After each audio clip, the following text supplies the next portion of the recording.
All right, folks, this week we are at Imola. This is obviously a new track to the game, so not much history in this league to talk about regarding this track. So as far as talking about the race itself, I mean, I think it's pretty unpredictable. It's going to be a boring race, exciting race, low safety car count, high. There's really no telling. But the one thing to really point out is that ER management here is more important than anywhere else because you actually naturally lose ERS over the course of a lap when you're on race fuel. So every time you use that overtake button, that is meter you're not going to get back unless if you pit or there's a safety car. So being overly aggressive has a lot of drawbacks. So drivers will really have to pick their moment this weekend. But talking about the lap, let's get right into it. You got to start off by holding the gas. I guess something else to point out on this track is that this is a big opportunity for the wheel players to get points over the pad players. Besides Monaco, this is the worst pad track in the game. So it'll be interesting to see how the pad players overcome it and also how the wheel players take advantage of it.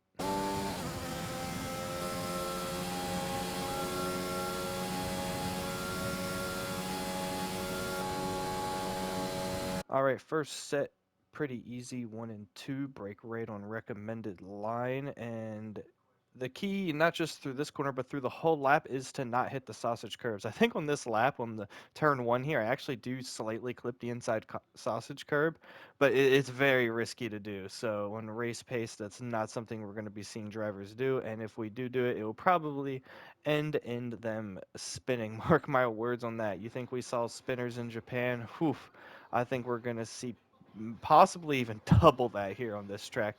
These first two chicanes are very tricky in terms of grip, especially on pad. Now you preferably, that was even risky there. You want to preferably miss the sausage curbs and just not be a hero going for those extra tests, making sure the car stays planted underneath you.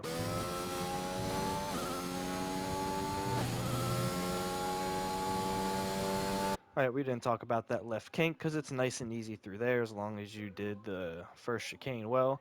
The second chicane is very tricky because, and like I said before, like especially for pad players, you go through this left and you can't have the car still loaded all the way on the right when you start braking and then try to turn to the left. That weight distribution is just way too sharp even for these cars. So you got to sacrifice a little bit on the left-hander to make sure you get the right-hander correctly here.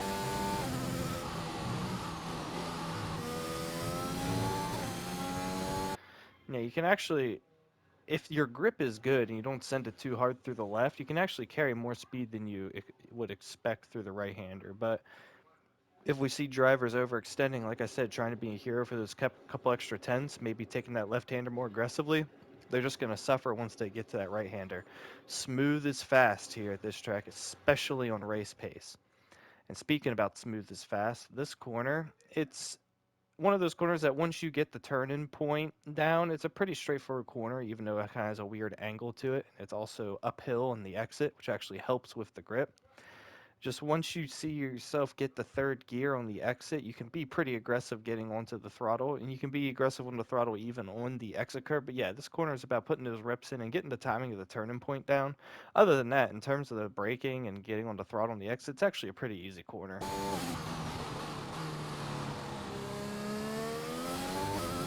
Also, because it's a long corner, you can see drivers take different lines through there to either get a run on their opponent or maybe even make an overtake there. So it'll be interesting to see how people take that corner. Is it just going to be a stay close to the car in front corner, or are we actually going to see moves being made there?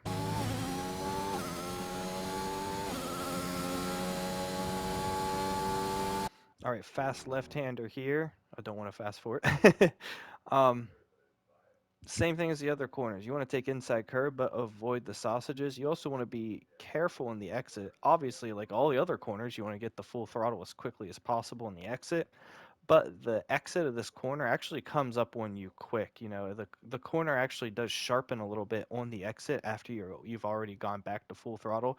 So you obviously want to make sure you don't invalidate laps in qualifying or get penalties in the race.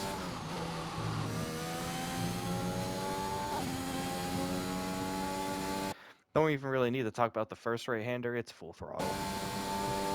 Second right-hander, though, the grip here is tricky. The corner is very straightforward. You know, you brake right on racing line, take some inside curve, avoid the sausage. You know, it's not a hard corner, but it's tricky because if you have full steering angle going through this corner, just the grip is not there. You know, the car unsettles and the rear will want to slide out. Same thing on the exit. Because of the weird elevation and camber of the corner and how it's changing, it just makes the grip not very good. Kind of like out of the first banked corner of the left-hander at Zandvoort. You got to be careful getting onto the power. And this is another corner where smooth is fast. And you can see there, it's like I didn't even carry that much speed in this corner. The rear was still trying to step out on me.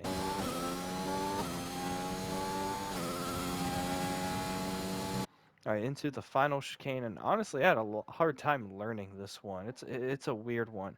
You can take a lot of sausage curb on the first corner, but you don't really want to take a lot of sausage curb on the second corner because that unsettles the rear tires from the ground, and you want those rear tires to be nice and planted because you want to get to the throttle as early as possible. So you got to find that balance of cutting off the corner as much as possible, but also making sure the car's planted to the track. And the way I do that is by taking the sausage curb on the first corner, not so much the second corner. Still plenty of grip on the exit curves, but obviously you don't want to get penalties through the chicane. Especially on a track like this where someone spinning out could easily happen. You know, having penalties can really screw you over if there's a late safety car.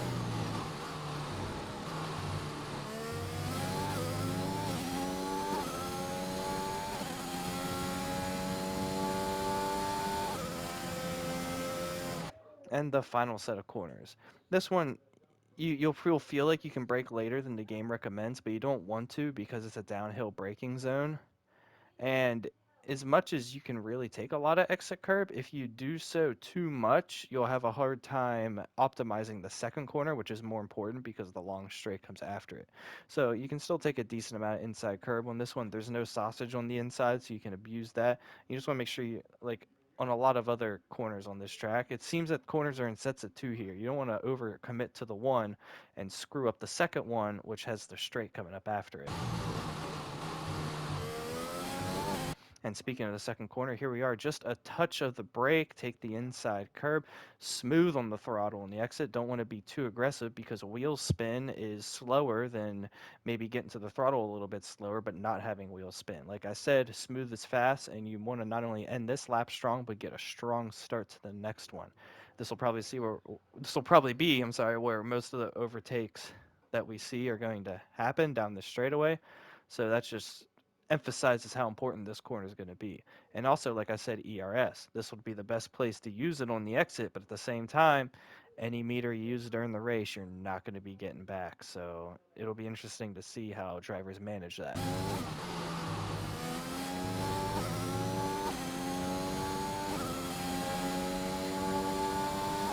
And yeah, that's just a simple tutorial lap of Imola. Not too much to talk about in the race, so sorry about that, but it'll be interesting to see how this driver lineup not only drives this track and what the pace is like, but also how they decide to race each other. Are they going to be aggressive? Are they going to be passive? And how will that affect the race? It's supposed to be bone dry, and I kind of like that because now we really get to see who has the raw pace. Cam's been looking strong, but you know, does someone else have it when it's dry for the entire race? Only way to find out, and that's the race tomorrow.